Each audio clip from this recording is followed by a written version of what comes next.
grant specialist at Adams State, who also assists with planning and operating the university's Luther Bean Museum as part of the museum's advisory committee. It's my honor to introduce the next Student Scholar Days presenter, Patricia Rodriguez, who is a student in the art department and who is completing her second year as an intern for the Salazar Rio Grande del Norte Center. The Salazar Center provides resources to complete research, interpretation, and a display of museum collections that relate to the history and culture of our region. Patty has helped the museum immeasurably by assisting with all manner of museum projects with an emphasis on research on the collection of Rio Grande textiles. And here's Patty. Hello, I'm Patricia Rodriguez. I was the Salazar Rio Grande del Norte Center intern through the fall of 2018 and spring of 2019. And one of my projects throughout that internship was to curate and develop an exhibit of Rio Grande blankets from the Luther Bean collections. And so this presentation, Rio Grande Blankets and Exhibition Process, is about the development of that exhibit. The Luther Bean Museum at Adams State University is volunteer run by Museum Advisory Committee, which is made up of faculty and staff from Adams State. And I was interviewed for my internship by Tani Becker on the left and Linda Aurelia on the right. And Tani served as my mentor throughout the internship. The Salazar Rio Grande del Norte Center at the Luther Bean Museum was funded by or established by donation from the Salazar family, and it funds the internship. So before my internship even started, I had the opportunity to go with Tani Becker to meet with Jeannie Braco, the curator and textile conservator at the Center of Southwest Studies at the Fort Lewis College in Durango, Colorado. And Jeannie was kind enough to serve as our pro bono textile conservator throughout this project. We met with her to look at their database for a good part of the day because it's similar to the database we use at the Luther Bean Museum. And we also were able to view their textile storage area. And on the left is a slant board, which is used for display and often used for display of textiles. Part of the internship was to visit various museums that housed collections similar to those of the Luther Bean Museum and meet with their curators and learn about their collections management, their database systems, research methods, storage methods, and their exhibits. And so my first visit was to the Millicent Rogers Museum in Taos, New Mexico, where I met with Carmela Quinto, curator of collections and museum coordinator. And among many other things, we looked at their textile hanging methods. On the left is a Velcro support system, which they no longer use. They've moved exclusively to what you see in the photograph on the right, which is a cotton muslin sleeve. And through that sleeve can be attached either, as you see in the photograph on the left, a flat metal rod with a plastic or wood spacer, or in the top right, a wooden dowel with metal screw eyes on the ends that is used to hang textiles from the ceiling or when you want to view both sides of a textile. And here we have details of both of those hanging methods.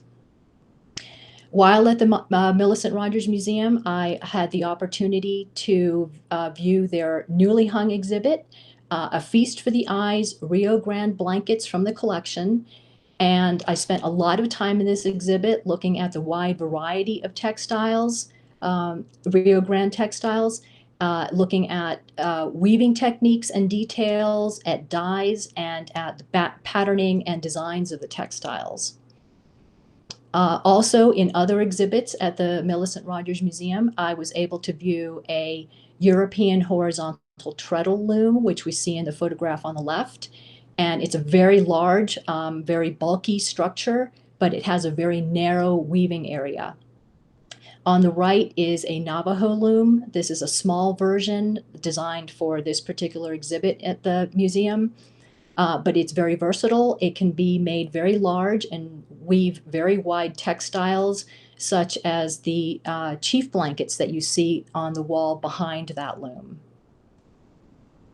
I was also able to visit the New Mexico Association of Museums 2018 conference in Taos, New Mexico. Part of that conference, I went to the object handling and conservation workshop at the Millicent Rogers Museum. And as part of the many things that we looked at that day was their textile storage. And on the left, you see how they store some of their larger textiles.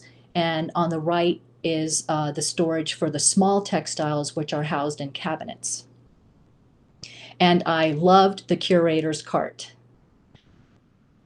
I also was able to attend the 2 lectures by Mark Winter on the left and Chris Ferguson on the right.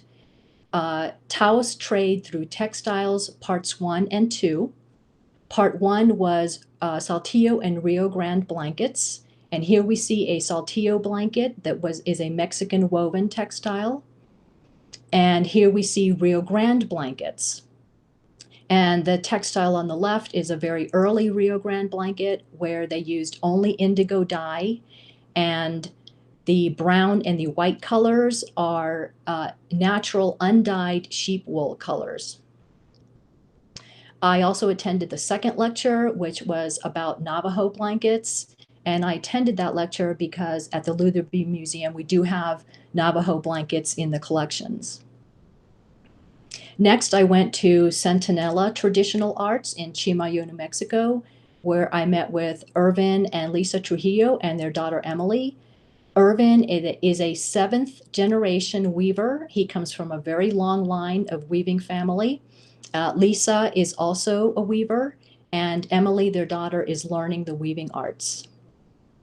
Here we see some of their wool in various stages of processing, and Emily demonstrated demonstrated spinning technique. Lisa took me out to see their small herd of churro sheep. They're very cute. And this is the traditional sheep's wool that was used in traditional Rio Grande blankets. Irvin took me through their workshops and their weaving room, which houses some very, very large looms, and out to the outdoor dye shed. They do a lot of traditional weaving at Nella Traditional Arts, and for that they use the churro sheep wool from their own herd and also traditional dye techniques. So here in the center photograph, you see chamisa, which is rabbit brush, and that makes a yellow dye, and some of the wool that has been dyed with chamisa on the right. These are additional traditional dye stuffs. On the left, we see cochineal, which is actually an insect that lives only on cactus. It's incredibly labor intensive to harvest, very, very expensive, but it produces a brilliant, beautiful red dye. In the center, we see lump indigo, which is a plant material dye. And on the right, we see Brazil wood, which is another plant material dye. I did a cataloging training with Tani using a Rio Grande textile. And part of that training is a visual inspection of the condition of the textile. And here on the left, you see a small area of damage on this textile. Textile storage at the Lutherby Museum. The Lutherby has a fairly small collection of textiles and very, very limited storage space. So these are archival storage boxes. The textiles are rolled and wrapped in archival paper and stored in these boxes. Having seen Mark Winter's lectures and how knowledgeable he was on Rio Grande, Navajo, and Mexican blankets, I really wanted to bring him to the Lutherby Museum to consult on our collections. And so Mark and his wife Linda did come to the museum on January 3, 2019 to consult with us on our collections.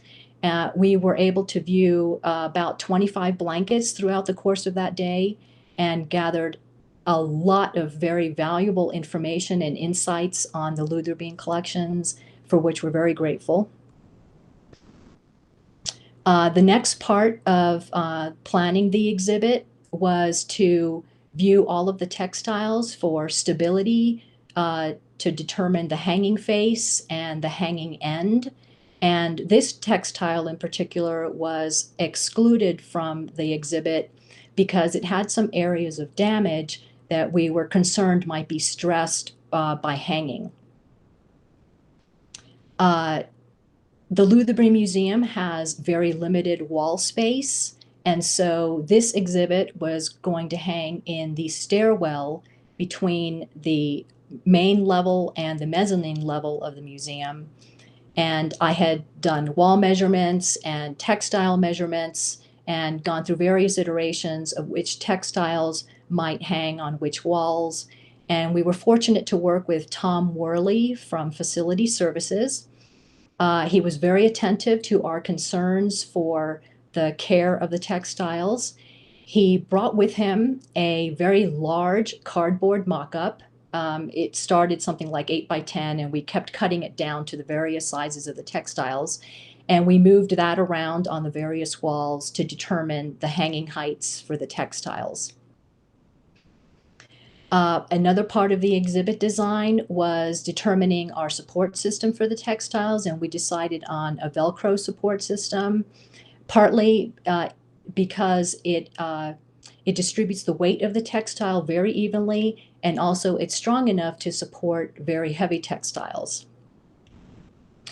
I also looked at the materials for the mounting hardware, and Tom had suggested oak, but Jeannie, our conservator, said that that was not appropriate because it's highly acidic, and even when it's sealed, it can be harmful to the textiles. So I used this document from the Canadian Conservation Institute, looking at appropriate woods with appropriate pH levels, and also determined our sealer for the wood, which was acrylic. Next, I moved on to this website from the Workshop Companion, and I was looking for the mechanical properties of wood, looking at the density and the strength of different woods, and also ease of use with power tools. And we determined on maple with our conservator approval and passed that along to Tom at Facilities so that he could order materials. Next, we moved on to the Velcro and cotton twill strips. Velcro has two parts. One part is the loops, and the other part is the hooks. And so the Velcro loop strips were machine sewn onto strips of cotton twill, and then labeled with the accession numbers of each textile. And the accession number is a method of identifying objects. Tom created a mock-up of the mounting hardware for us. And so in the photograph on the right, you see the narrow strip of wood that's at the bottom there is actually the piece that gets attached to the wall. It has a 45-degree angle that angles inward and downward towards the wall. And the larger piece that nestles into that 45-degree angle has the Velcro hook strips attached to it with stainless steel staples. Next, I gathered sewing tools and supplies. I took with me color photographs of the textiles to a quilting supply shop and gathered tapestry needles, which have a blunt end so that it's less likely to damage the wool yarns of the textiles, and also gathered 100% cotton thread in various colors to match the textiles. And then I learned how to sew. And this was mostly done via emails and phone calls and texted photographs with Jeannie Braco, our conservator. And once I had that down, we had a sewing party. And so several volunteers from the Museum Advisory Committee came in on a Saturday morning, and I showed them how to sew, and we sewed the Velcro cotton twill strips onto the textiles. And once we had exact dimensions of those strips, I sent those to Tom at facilities so that he could begin construction of the mounting hardware. The next museum that I visited was the History Colorado Center in Denver, Colorado. I met with Bethany Williams, one of their collections managers, and among many things, we viewed their textile storage area. They have thousands of textiles and the room to store them all. And on the right, we see a blue Velcro strip, machine sewn onto cotton muslin that has been hand sewn onto a textile. And next I visited the Colorado Springs Fine Arts Center at Colorado College at Colorado Springs, Colorado, and met with Polly Nordstrand, curator of Southwest Art. And again, among many things, we looked at their textile storage area, also houses hundreds, if not thousands, of textiles. And on the right, we see again Velcro sewn onto cotton muslin, which is hand sewn onto a textile. It's a very common mounting method. Next, we were ready to install the cleats. And so here is Tom Worley up at the very top of a ladder in that stairwell, installing the hardware. And so these cleats were installed, completely installed before we began the hanging of the textiles. So here we see that larger wood strip with the Velcro hook strips attached to it with stainless steel staples, which is then attached to the Velcro loop strips that have been sewn onto the textiles. And here at the bottom left, we see where the wood strip has been attached to the textile, and then it's rolled and tied with a piece of cotton muslin prior to hanging. And here Tom is very carefully hanging the textiles, fitting that larger piece of wood into the wood cleat that is attached to the wall, and then carefully unrolling the textile. And here he finishes unrolling, and that textile is now hung. Way far back in this process, I had begun the research for the interpretive labels. And as I delved into the research, I identified some key areas of interest and concentrated the research on those areas. And I also developed a paper on Rio Grande textiles. Here we see the interpretive label text and maps that are at the entry to the exhibit. This includes some history, Hispanic weaving in the American Southwest, as well as Hispanic weaving in the San Luis Valley, Colorado. And the maps show some of the trade routes and also the grants that were settled in the San Luis Valley. Here's some additional interpretive label text dealing with some of those key areas of interest. This was developed into a handout that's available at the entry to the exhibit. And also some of these areas of interest were developed into 8x10 interpretive labels that are adjacent to the textiles in the exhibit. And so here we have the final exhibit at the Luther Bean Museum, Rio Grande Blankets, Hispanic History and Tradition. And these two blankets face each other at the lower level of the stairwell. And in the photo on the left, you can see one of those 8x10 interpretive labels. And the smaller labels that are adjacent to each textile are the object labels.